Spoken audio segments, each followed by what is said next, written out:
আসসালামু আলাইকুম বন্ধুরা, আশা করি তোমরা সবাই ভালো আছো আর আমিও ভালো আছি। আর ভালো আছি বলবো না, কারণ মন থেকে ভালো নেই। দেশ ভালো না থাকলে তো মন থেকে ভালো থাকা যায় না। তাই আল্লাহর কাছে সবসময় দোয়া প্রার্থনা করছি, আল্লাহ আমাদের দেশটাকে বন্যার হাত থেকে রক্ষা করুন, যাতে আমার দেশটা আবার বাঁচার মতো বাঁচতে পারে। কারণ জুলাই মাস থেকে শুরু করে আগস্ট মাস পর্যন্ত একের পর এক বিপদ লেগেই আছে আমাদের দেশের ওপর, মানুষের ওপর।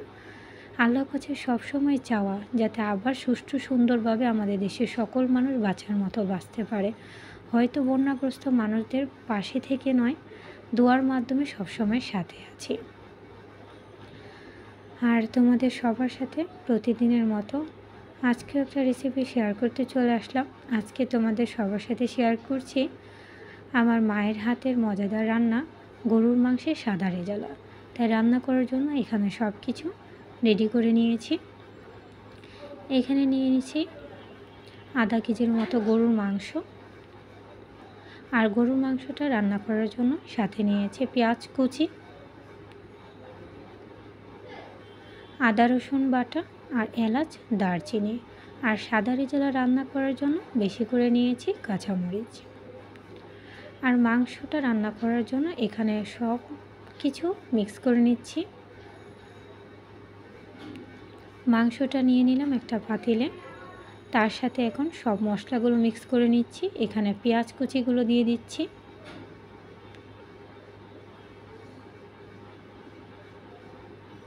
সাথে দিয়ে দিচ্ছি এলাচ আর দারচিনিগুলো। আদা রসুন বাটা দিয়ে দিচ্ছি অল্প পরিমাণ, সয়াবিন তেল অ্যাড করছি, আর সাথে দিয়ে দিচ্ছি পানিটা একটু বেশি দিচ্ছি, মাংসটা গলতে একটু সময় নেবে। আর এখন দিয়ে দিচ্ছি পরিমাণ মতো লবণ। মশলাগুলো সব দিয়ে দিয়েছি, এখন সব কিছু মিক্স করে চুলায় বসিয়ে দিলাম।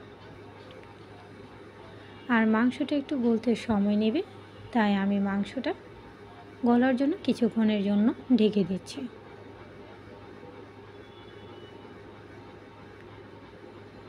ঢাকনাটা তুলে নিলাম।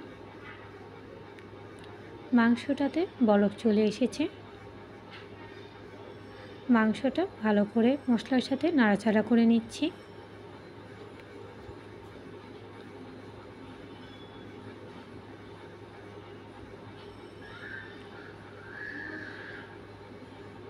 গরুর মাংসের এই সাদা রেজালাটা খুবই মজা হয় আর খেতে অসাধারণ লাগে। আমাদের বাসায় প্রায়ই এই রান্নাটা মা করে, তাই তোমাদের সবার সাথে শেয়ার করছি। তোমরাও বাসায় রান্না করে খেতে পারবে, ভাতের সাথে, পোলাওর সাথে, অথবা আমরা পরোটার সাথেও খেতে পারি। আর এখন আমি কাঁচামরিচগুলো দিয়ে দিলাম। সাদা রেজালাটাতে যত বেশি কাঁচামরিচ দেবে এটার ঘ্রাণটা আরও অসাধারণ লাগে, তাই বেশি করে কাঁচামরিচটা দিয়ে দিলাম। আর এখন রান্নাটাতে তেল চলে আসলেই নামিয়ে নেব। আশা করি তোমাদের সবার কাছে আমার এই ভিডিওটা ভালো লেগেছে।